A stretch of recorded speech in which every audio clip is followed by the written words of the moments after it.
শুভ সকাল সবাইকে। চলো আজকে আমাদের টেকনিক্যাল টেক্সটাইলের মনে হয় সর্বশেষ লেকচারটি দেখে আসি।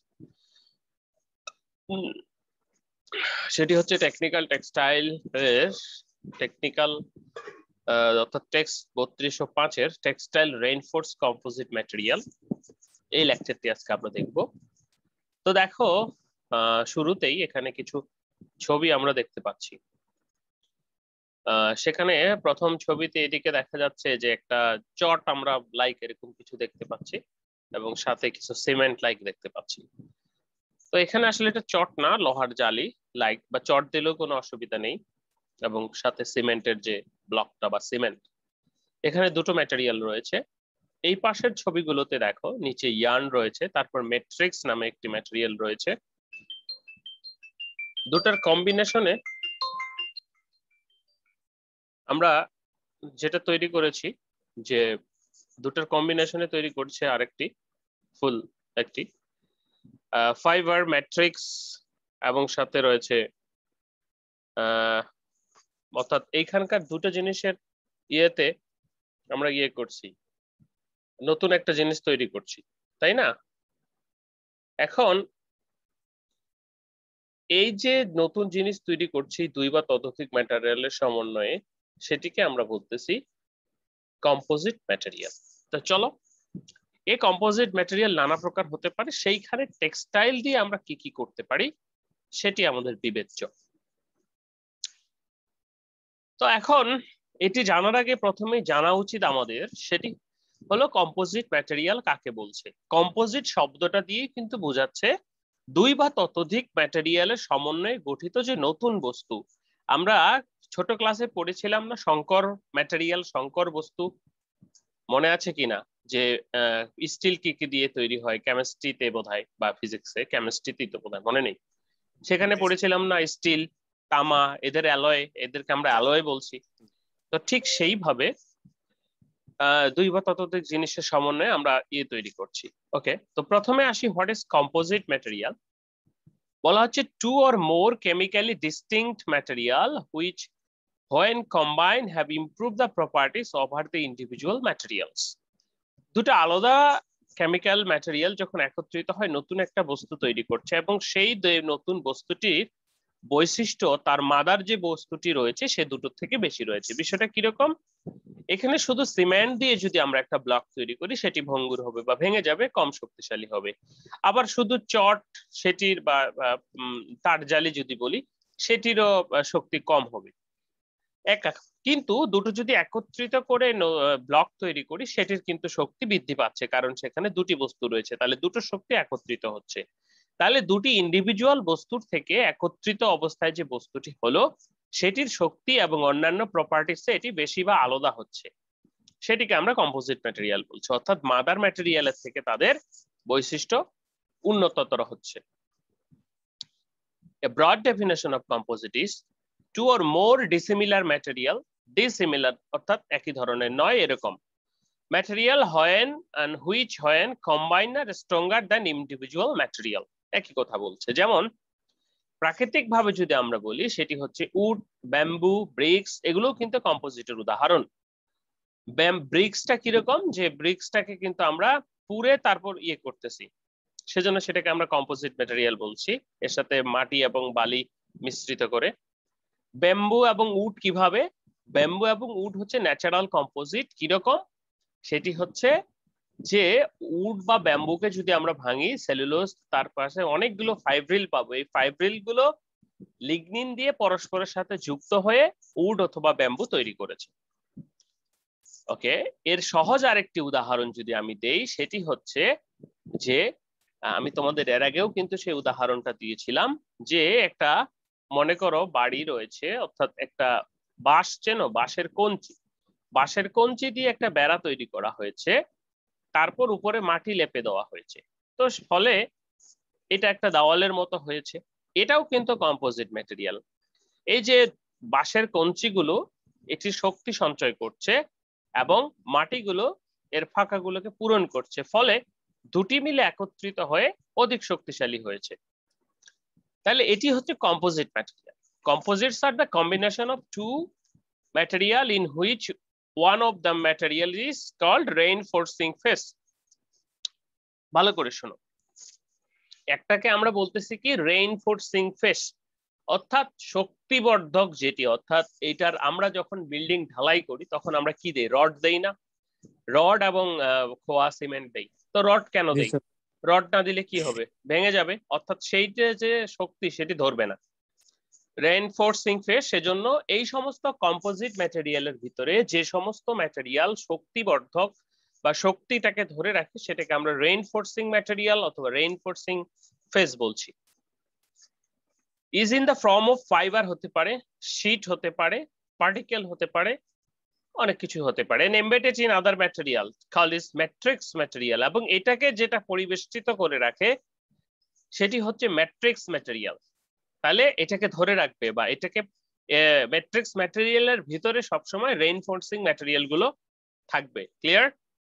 তাহলে এখানে সিমেন্টটা হচ্ছে ম্যাট্রিক্স ম্যাটেরিয়াল আর রডটা হচ্ছে রেইনফোর্সিং ম্যাটেরিয়াল। ওকে, টেক্সটাইল কম্পোজিটের ক্ষেত্রে রেইনফোর্সিং ম্যাটেরিয়াল গুলো সাধারণত টেক্সটাইল সাবস্টেন্স হয়, সেটা হতে পারে ফাইবার, সেটা হতে পারে শীট, আর সেটা হতে পারে particle. Okay, so it is the main constitution of composite material mainly responsible to the mechanical properties. তাহলে এই রেইনফোর্সিং ম্যাটেরিয়ালটা যত শক্তিশালী হবে আমার ম্যাট্রিক্স সহ সেইটা তত ভালো শক্তিশালী হবে। যেমন এখন আমরা যেমন ওই যে মাঝে মধ্যে বাঁশ দেই ইয়েতে ঢালাই বিভিন্ন কাজে আমরা দেখি, তো সেটা কি শক্তিশালী হয়? অবশ্যই রডের থেকে কম শক্তিশালী হচ্ছে, যার কারণেই কিন্তু ভেঙে পড়ছে। তাহলে রেইনফোর্সিং ম্যাটেরিয়ালের ভূমিকা এখানে আছে। ওকে, so in percentage of the composite made by 70% of volume, মোটামুটি 70% এর মতো আমরা ম্যাট্রিক্স ম্যাটেরিয়ালটা দেই, আর 30% এর মতো আমরা সাধারণত রেইনফোর্সিং ম্যাটেরিয়ালটা দেই। তাহলে কম্পোজিটের দুটি উপাদান, এখানে কম্পোজিট বলতেই কিন্তু আমরা বুঝি দুই বা ততোধিক ম্যাটেরিয়াল একত্রে যুক্ত হবে, সেখানে একটি রেইনফোর্সিং ম্যাটেরিয়াল থাকছে আর একটি থাকছে ম্যাট্রিক্স ম্যাটেরিয়াল। আশা করি তোমরা ক্লিয়ার হয়েছো। ওকে, এটা হলো কম্পোজিটের প্রাথমিক ধারণা। তো চলো দেখি একটু composition of composite. Composition of কম্পোজিটের কি কি থাকছে। এটি হচ্ছে ফিলামেন্ট অথবা ফাইবার, যে কোনো একটা ধরে নিতে পারি, সেটি কি হিসেবে কাজ করছে, রেইনফোর্সমেন্ট ম্যাটেরিয়াল হিসেবে কাজ করছে। সাথে কি রয়েছে আমাদের, ম্যাট্রিক্স ম্যাটেরিয়াল। ওকে, তাহলে দুটো মিলে একত্রে তৈরি করলো কম্পোজিট ম্যাটেরিয়াল। তাহলে প্রথম দুটির বৈশিষ্ট্য ছিল মনে করো ফাইবারের যে হাই স্ট্রেংথ, হাই স্টিফনেস, লো ডেনসিটি। ওকে, ম্যাট্রিক্স ম্যাটেরিয়ালের ছিল গুড শেয়ার প্রপার্টিস, লো ডেনসিটি। তাহলে দুটো মিলে যখন একত্রিত হলো তখন বৈশিষ্ট্যগুলো বেড়ে গেল। তাহলে কম্পোজিট ম্যাটেরিয়ালের বৈশিষ্ট্যগুলো হলো হাই স্ট্রেংথ, হাই স্টিফনেস, লো ডেনসিটি, গুড শেয়ার প্রপার্টিস। লো ডেনসিটি দুইবার হয়ে গেছে, যেহেতু একবার দিলেই হবে। তাহলে এই হচ্ছে কম্পোজিট ম্যাটেরিয়াল এবং তার বৈশিষ্ট্যগুলো তখন কি বেড়ে যাচ্ছে। ওকে, এখন দিন দিন নতুন নতুন কম্পোজিট ম্যাটেরিয়ালের গুরুত্ব বাড়ছে।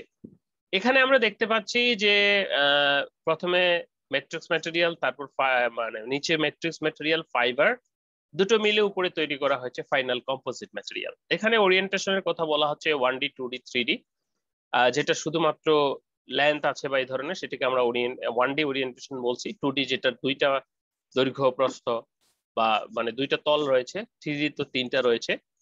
ওকে, ম্যাটেরিয়ালস অফ কম্পোজিট। এই কম্পোজিট তৈরি করতে আমাদের কি কি লাগে? আমরা যদি টেক্সটাইল কম্পোজিটের কথা বলি, আমরা তো কম্পোজিটে জানলাম যে দুটি ম্যাটেরিয়াল, দুই বা ততোধিক ম্যাটেরিয়াল লাগবে, কিন্তু যখন আমরা প্র্যাকটিক্যালি তৈরি করতে যাব এর সাথে আরো কিছু ম্যাটেরিয়াল লাগবে, সেগুলো একটু আমাদেরকে জানা দরকার। ফার্স্ট অফ অল, আমরা যখন টেক্সটাইল কম্পোজিট তৈরি করতে যাব তখন আমাদের কি লাগবে? রেইনফোর্সমেন্ট ম্যাটেরিয়াল তো আমাদের ফাইবার, ফেব্রিক আছেই। কম্পোজিটের আরেকটি উপাদান গুরুত্বপূর্ণ ম্যাট্রিক্স ম্যাটেরিয়াল হিসেবে আমরা তখন রেজিন ইউজ করে থাকি।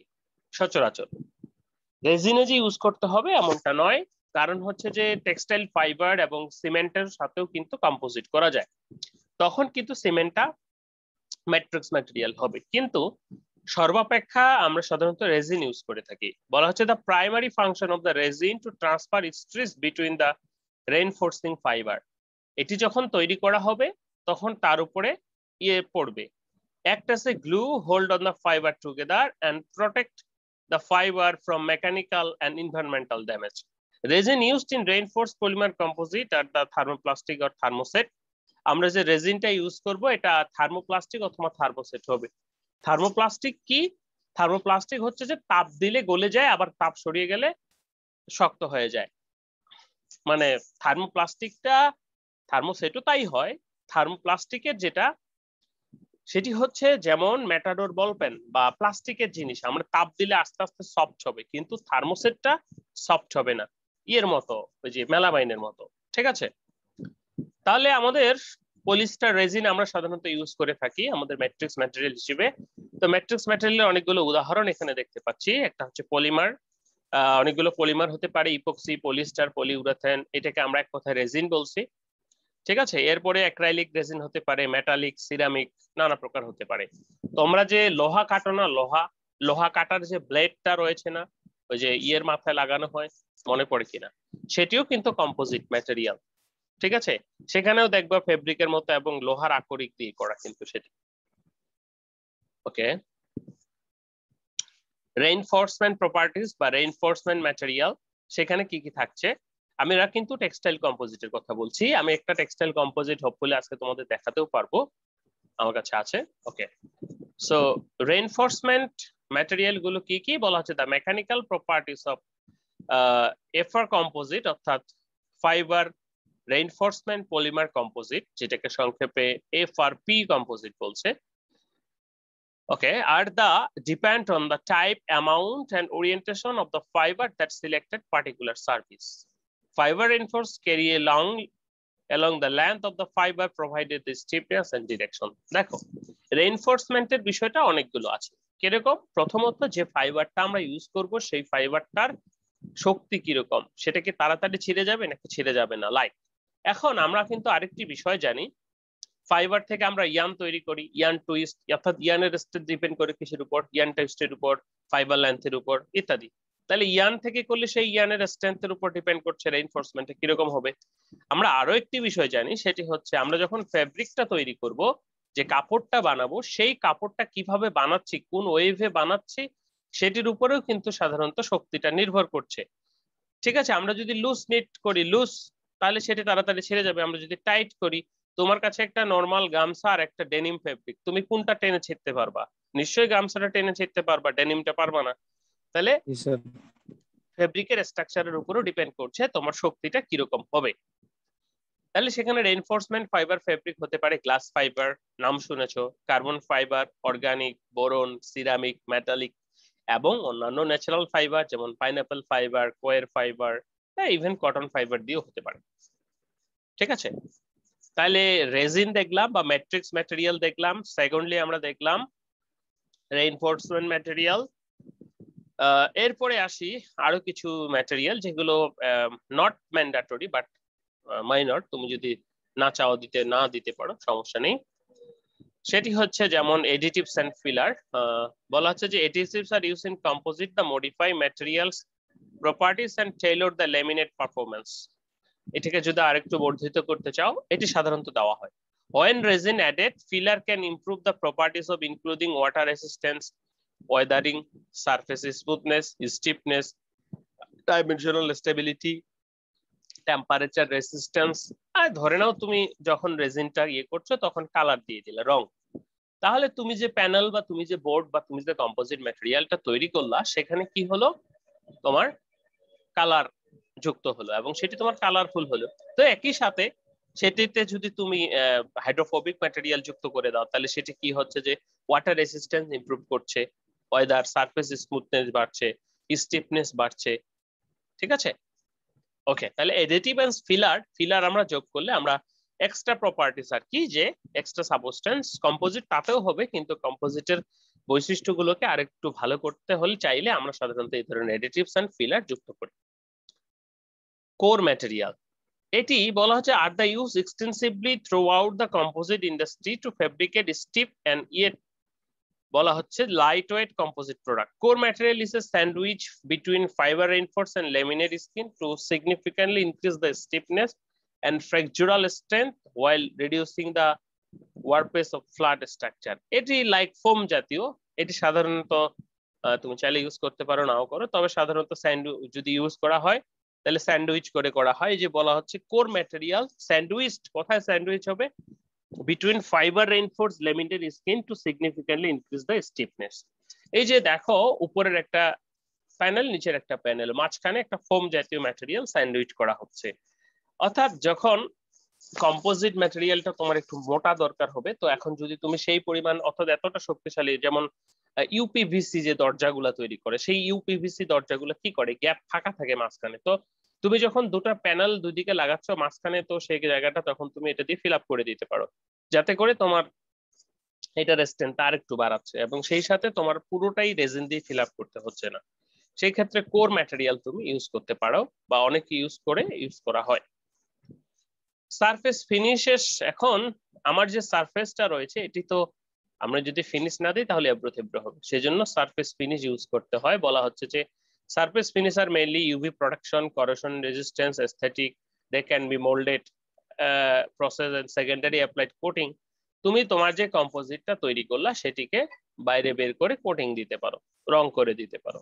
ওকে, এছাড়াও থাকবে মোল্ড রিলিজিং এজেন্ট। অর্থাৎ মোল্ড মানে কি? মোল্ড মানে হচ্ছে আমরা যেটাতে বানাবো, কোনো একটা কিছু তৈরি করতে গেলে আমাদের একটা সাচ প্রয়োজন হয়, সাচ, বা সেটাকে ডাইস বলে, নাম শুনে থাকবা, সাচ ভালো শব্দ। এই সাচে ফেলে তারপর সেটি তৈরি করতে হয়। যেমন একটা হরিণ বা বাঘ তৈরি করতে গেলেও আমরা দেখি কুমোরদের একটা সাচ রয়েছে, এরকম একটা সাচ রয়েছে মাটির, কাঠের, উডের। তো এই সাচে মাটি ভরে দিয়ে ঠেলে দিলে সেই শেপটা তৈরি হয়। তো আমরা যখন কম্পোজিট ম্যাটেরিয়াল দিয়ে যেটা তৈরি করতে চাইবো, যে ধরনের প্রোডাক্ট তৈরি করতে চাইবো, সেটি হতে পারে একটা বোতল, হতে পারে একটা ডিশ, হতে পারে লাইক, অর্থাৎ যেটা তুমি তৈরি করতে চাও সেই অনুযায়ী তোমার একটা মোল্ড তৈরি করে নিতে হবে, সেটাতে রেজিন ঢেলে তারপর তোমাকে সেটা বানাতে হবে। তো সেটির জন্য সমস্যা যেটি হয়, সেই মোল্ডটা থেকে এটি খুলতে চায় না। মনে করো এখানে তুমি একটা বাঘ তৈরি করবা, বাঘের ফর্মায় রেজিন ঢেলে দিয়েছো, কিন্তু রেজিনটা আর খুলতেছে না, এই ক্ষেত্রে কিছু ঝামেলা হয়। সেই জন্য সাধারণত মোল্ড রিলিজিং এজেন্ট স্প্রে করে দেওয়া হয়, যাতে তাড়াতাড়ি খুলে যায়। এরপরে ক্লিনার রয়েছে, তারপরে এটাকে ক্লিন করার জন্য রেডি করার পর তোমরা ওই যে রেজিন দিয়ে বিভিন্ন প্রকার জিনিস তৈরি করে, ইউটিউবে দেখবা, ওখানে ওরা ক্লিন করে। তারপর হচ্ছে প্রাইমার, সেল করতে পারো, হার্ডেনার। এটি একটি গুরুত্বপূর্ণ বিষয়, যে আমরা যখন কম্পোজিট ম্যাটেরিয়ালটা তৈরি করি তখন সেটির হার্ড কতখানি হবে সেটির উপরে হার্ডেনার আমরা ইউজ করি, মানে একত্রিতকরণের জন্য, শক্ত করার জন্য। তারপরে রয়েছে মাইলট অর ফিল্ম পেপার, এটিও রিলিজিং ম্যাটেরিয়াল হিসেবে কাজ করে। সাধারণত এই মাইলট পেপারটা হচ্ছে শক্ত প্লাস্টিকের মতো, এর উপরে যখন রেজিন দিয়ে তুমি কোনো কিছু তৈরি করবা, এটি রেজিন এবং তোমার যে বস্তুটার উপরে তুমি বসাচ্ছ সেটিকে আলাদা করবে। সো সাধারণত গ্লাসের উপর মাইলট পেপার দিয়ে তার উপর এগুলো দিয়ে তৈরি করা হয়, যেটি কিনা খুলতে সাহায্য করে। ওকে, এই গেল আমাদের, আমরা কি বলছি যে আমাদের ইয়ের, অর্থাৎ আমাদের যে ম্যাটেরিয়াল গুলো দরকার সেটির টাইপস। আমাদের সাধারণত প্রথম দুটি জিনিস লাগে, সেটি হচ্ছে ম্যাট্রিক্স ম্যাটেরিয়াল এবং রেইনফোর্সমেন্ট ম্যাটেরিয়াল। এর সাথে আমাদের অ্যাডিটিভ কোট, সারফেস ফিনিশ, এগুলো আমরা দিতে পারি। ওকে, সাম ফর্মস অফ কম্পোজিট।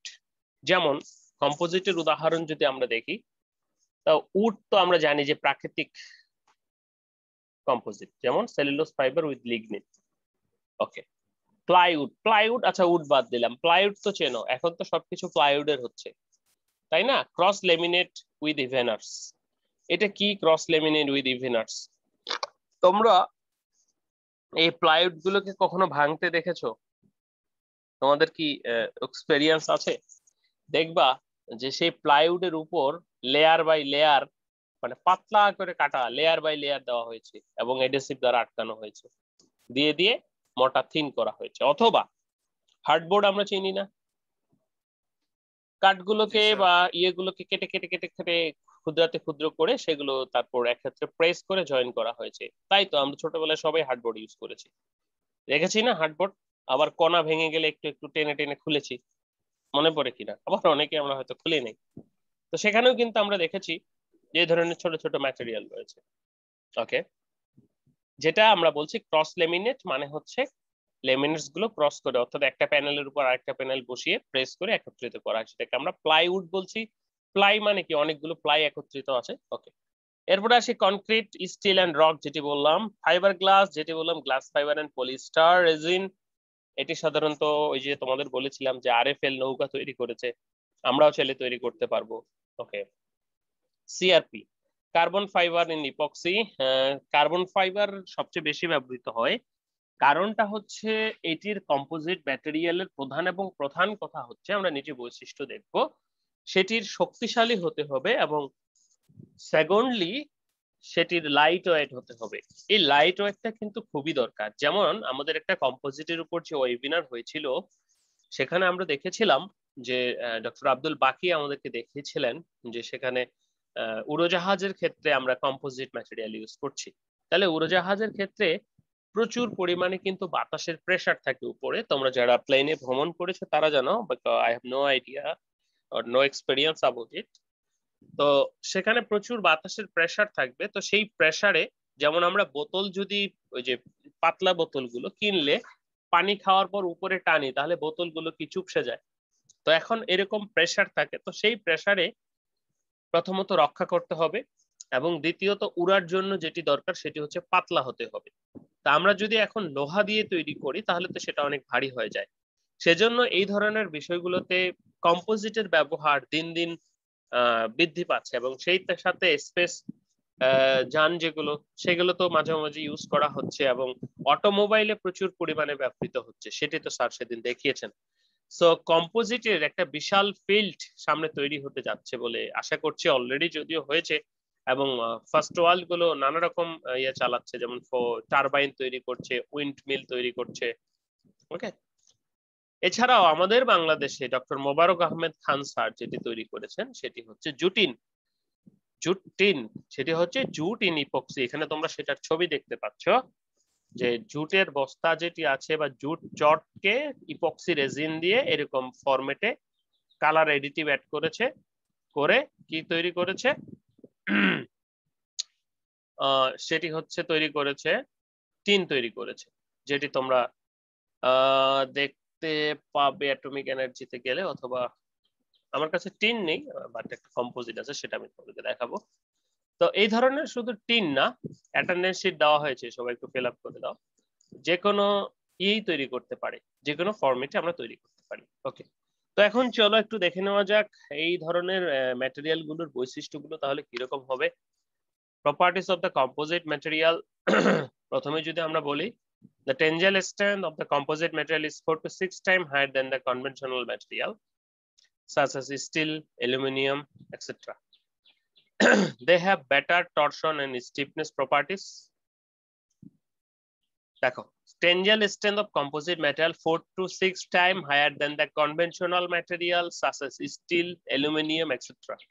একটু চিন্তা করি আমরা, আমাদের যদি স্টিল অ্যালুমিনিয়ামের থেকে অধিক শক্তিশালী বস্তু তৈরি করতে পারি আমরা, হয় তাহলে তো স্টিল অ্যালুমিনিয়ামের মানে যেখানে তারা ফেল করে সেখানে আমরা এগুলো ইউজ করতে পারি। Okay, they have better torsion and stiffness properties. Torsion কি, আমরা মোচড়াই না দুমড়াই না, তো এটা যদি তাদের বেশি ভালো থাকে না, স্টিফনেস ভালো হয়, তাহলে সেটা আমরা ইউজ করতে পারি। It has high fatigue endurance limit, ultimate tensile strength 60%। They are 30 থেকে 45% lighter than aluminum structure designed for the same functional requirements. Aluminium তো পাতলা, আমি জানি না আমরা কতখানি পাতলা সেটা তো আমরা জানি, তার থেকেও 30 থেকে 40% লাইটার। চিন্তা করো, also has low embedded energy, composite make less noise during the operation and provide less vibration. Composite material are additionally versatile. So in the future এরা আমরা কম্পোজিট এটা দেখতে পাচ্ছি, বা কম্পোজিট এখন কিন্তু ব্যাপকভাবে চলছে, সামনের বিরাট বড় একটা মার্কেট সৃষ্টি হচ্ছে। ওকে, তো এখন তো কম্পোজিট সম্পর্কে অনেক কিছুই জানলাম। এটা কি এখনকার, আগে থেকে কি কম্পোজিট ম্যাটেরিয়াল ছিল না? অবশ্যই ছিল। যেমন আমরা যদি প্রাচীন কালের কথা চিন্তা করি, তাহলে দেখো যে বলা হচ্ছে one of the earliest use of the composite material was by the ancient Mesopotamians around 3-4 304 অর্থাৎ 4000 BC তে when glued wood strips at the different angles of the created plywood আঠা দিয়ে বিভিন্ন প্রকার কাঠ জোড়া লাগিয়ে তৈরি করতো।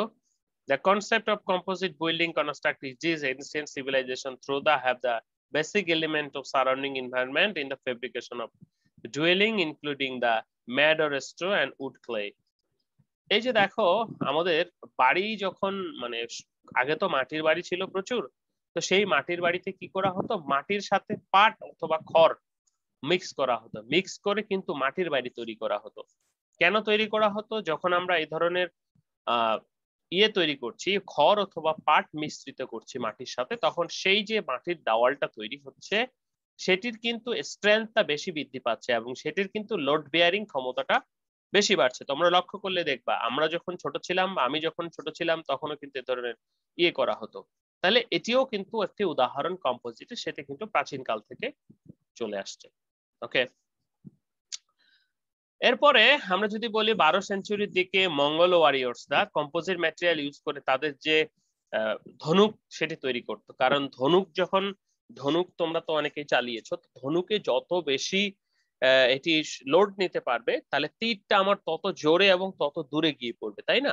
তো মঙ্গলরা যেহেতু শিকার করতো, তো সেই ক্ষেত্রে তাদের এই ধনুকটা একটু স্পেশাল হওয়া প্রয়োজন ছিল। ফলে তারা কি করতো বলা হচ্ছে যে bamboo silk, cattle tendons, horns and pine resin, pine থেকে এক প্রকার রেজিন হতো, সেটি to craft the archery bows and were stiffer and more powerful those the rivals।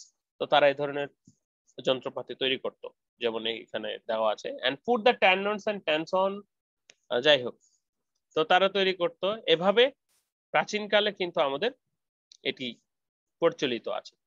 তারপরে পলিমারের যুগ আসলো। তো আগে তো পলিমার ছিল না, পাইন গাছের আমরা ওই পলিমারের কথা বলছি, রেজিনের কথা বলছি, বা গাছ থেকে নিঃসৃত যে রেজিন, তো সেটা যদি হতে পারে, এর উদাহরণ যদি আমি বলি ধুনা, যেটি শাল গাছ থেকে বা গাছ থেকে নির্গত হয়, সেটি যদি তুমি গলিয়ে কোনো কিছুর সাথে লাগিয়ে দাও সেটিও কিন্তু শক্তিশালী হয়। সো এটিও কিন্তু আমরা একটা রেজিন বলতে পারি। তো এই ধরনের ম্যাটেরিয়াল দিয়ে তখন ইউজ করা হতো। পরবর্তীতে যখন পলিমার রেজিন উৎপন্ন হলো অর্থাৎ আবিষ্কার হলো, বলা আছে in the late 18,000 Caron Builds began and experimenting the different material to make the paper laminates। তো কাজ করছিল, they tried to gluing the layers of the craft paper, আগে যেহেতু আঠা দিয়ে যুক্ত করা হতো, together since layers, it was good idea about the ultimately flopped, and because they are available material are not take, and the first synthetic man-made resin that could be converted into liquid to solid using a chemical process called polymerization were developed between 187 to 180-90, and these polymer resins are transferred into liquid to liquid state and solid state by cross-linking the molecules। ওকে, তখন থেকে এই যে রেজিনের যুগ শুরু হলো, যে তখন তারা সাধারণত কাঠের অর্থাৎ পেপার গুলোকে যুক্ত করার বা কাঠগুলোকে যুক্ত করার চেষ্টা করছিল আঠা দিয়ে, কিন্তু তখন সেই আঠা তো আর এতখানি শক্তিশালী হবে না, ফলে তারা রেজিন আবিষ্কৃত হলো। এবং রেজিনের একটা ভালো বৈশিষ্ট্য হচ্ছে যে এটি লিকুইড থেকে সলিড, আবার সলিড থেকে লিকুইডে যেতে পারছে। Then 193 the here's a new era of resin, and ultimately the composite industry as a whole, unsaturated polyester resin were patented 1933 by Carl Daniels, and because of their curing, তাহলে কত সালে 1936 সালে এটা patent হয়েছে। তার মানে কি আমাদের যে কম্পোজিট এটা কি সেটা কি খুব বেশি দিনের? আমাদের মডার্ন কম্পোজিট এটা না, সো প্রচুর কাজ করার সুযোগ রয়েছে। Because of their curing and hardening properties, they becoming hardening অর্থাৎ লিকুইড থেকে solid become primary choice for the resin composites manufacturing. By the late 1930, the other high polymer resin system has been available including epoxy resin। তাহলে raisin, epoxy raisin আবিষ্কার হলো এবং এটি চলতে থাকছে। Polymer raisin হলো। এখন আমরা বলতেছি নিউ ইরা। পলিমার রেজিন যখন আবিষ্কার হয়ে গেল 1930 তে, যখন 36 এ যখন এটি প্যাটার্ন হয়ে গেল, তাহলে এখন এটি প্রচুর পরিমাণে ব্যবহৃত হচ্ছে। বলা হচ্ছে যে বেলজিয়ান ব্রন ইউএস কেমিস্ট লিও হ্যান্ড্রিক যেটি কি করছেন, uses the modern era of composite 197 with a certain backlight of the first synthetic of resin, backlight. The resin was extremely brittle, but backlight found could often soften and extend by combining with the cellulose। আমরা ওটি এটা সেলুলোজের সাথে raisin দিয়ে তৈরি করছিল। আমরা এক প্রকার প্লাস্টিকের কথা জানতাম আগে, যেমন এখানে একটা রেডিও বা লাইক যন্ত্র দেখা যাচ্ছে, সেটির আগে কিছু হার্ড শক্ত প্লাস্টিকের মতো পাওয়া যেত, সেটিকে আমরা এ ধরনের ব্যাকলাইট বলছি। The first commercial use of the backlights was make the gear shift knobs of 1970 and অটোমোবাইলের যে নব রয়েছে সেগুলো তৈরি করার ক্ষেত্রে ব্যবহৃত হয়। তাই new better resin were produce 190 and 190-30, ঠিক আছে। In the other early 1930 US company chemical American DuPont, এটি তো আমরা জানি যে ম্যানমেড ফাইবার প্রতিষ্ঠার জন্য খুবই বিখ্যাত তৈরির জন্য। Further develop polymer resin in the course of their experimentation both companies and independently are the first time polyester resin use করা হয়।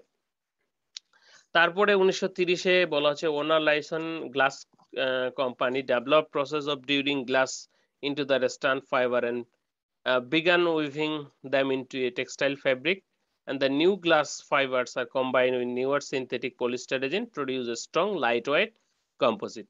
1942 engineer ডে গ্রেন লোডিও এটিকে সবার সামনে ব্যাপকভাবে সামনে নিয়ে আসেন। তো এই 1930-এর পরেই আসলে আমরা যদি বলি যে কম্পোজিট ইরাটা সৃষ্টি হচ্ছে। তারপরে হচ্ছে গ্রোয়িং ইন্ডাস্ট্রি, আস্তে আস্তে এটা কি চলছে আমরা তো এখন মডার্ন দেখতেই পাচ্ছি যে আমাদের যে বলা আছে huge uses of composite wing spars on the sports goods feeding composite industry. Second world ওয়ারের পরে সাধারণত এটি ব্যাপকভাবে প্রচলিত হচ্ছে। এখন বিভিন্ন প্রকার automobile, wind material, filament, helmet ইত্যাদি ইত্যাদিতে চলছে। ওয়াইড স্প্রেড ইউজ 1950-এর পর আমরা দেখতে পাচ্ছি 1961, 1966 এগুলাতে প্রচুর পরিমাণে এখন আমরা কম্পোজিট ম্যাটেরিয়াল ইউজ করছি। শুধুমাত্র ইয়েতে নয়, অটোমোবাইলে নয়, প্রায় সবখানে, ঠিক আছে। 1970, এখন 2021, আমরা লুকিং ফরওয়ার্ড কি করতে চাচ্ছি যে এটা একটু দেখি আমরা যে কি আসলে লুকিং ফরওয়ার্ডে কি হতে চলেছে। এখন এই যে ট্রেনের ছবি দেখছি, বিল্ডিং এর ছবি দেখছি, অলরেডি বড় বড় যে সমস্ত বিল্ডিং রয়েছে, তো সেই সমস্ত বিল্ডিং বা কার্বন ফাইবার দিয়ে কিন্তু তৈরি করা হচ্ছে, যেন ওই যে উদ্দেশ্য একটাই, শক্তিশালী এবং পাতলা হয়। বলা হচ্ছে the composite industry continue evolve the use of FRP, অর্থাৎ যেটা reinforce material polymer, fiber reinforced material polymer composite has already transformed into marine, automobile and the aerospace market, and many specific application in infrastructure and chemical processing have been seen similar democratic conversion. There are huge potential similar technology shift in the architectural and building construction. আমাদের যে building এ আছে এই ফিল্ডও কিন্তু দখল করতেছে। Segments as the industry takes the advantage and design flexibility, durability, light, corrosion resistance and other properties of the composite offer. একটা লোহার সাথে একটা কম্পোজিটের যদি আমরা তুলনা করি, লোহার থেকে কম্পোজিট বেশি প্রপার্টিস আমাদেরকে দিচ্ছে, এবং যেটি কি হচ্ছে যে লোহার থেকে যখন বেশি হচ্ছে এবং মরিচা ধরছে না, নষ্ট হচ্ছে না, কম্পোজিট ম্যাটেরিয়ালে লংজিভিটি বেশি দিচ্ছে। বলা হচ্ছে in 2015 the US Department of Energy announced Institute for Advanced Composite Manufacturing Innovation, প্রায় 259 million public private partnership and institute focus on the marketing advanced less expensive energy ইত্যাদি। ওকে, সামনে আমাদের এটা প্রচুর রয়েছে, বিশেষ করে সব ক্ষেত্রে যেহেতু আমরা দেখলাম অটোমোবাইল, মেরিন, কনস্ট্রাকশন, ঠিক আছে, ডেইলি ইউজেও চলে আসবে হোপফুলি। তো এখন এটার নিয়ে প্রচুর কাজ হচ্ছে, অনেক ইউনিভার্সিটি প্রচুর স্কলারশিপ দিয়ে থাকে, তো সেগুলোও নিতে পারো তোমরা, ব্যক্তিগত উদ্যোগেও তৈরি করতে পারি আমরা। সো আমি আশা করছি কেটে যাবে এখনই, অ্যাটেন্ডেন্সটা ফিল আপ করে দাও আর আবার জয়েন করো। আমরা আশা করছি আমরা যখন ইউনিভার্সিটি খুলে দিবে আমরা অ্যাবল হব এই কাজগুলো করার জন্য, যেহেতু কম্পোজিটের একটা প্রাইমারি ধারণা আজকে তোমাদের হলো, তো কিভাবে তৈরি করে সেটি আমরা দেখব, ঠিক আছে। এই হচ্ছে আমাদের কম্পোজিটের শর্ট, বলবো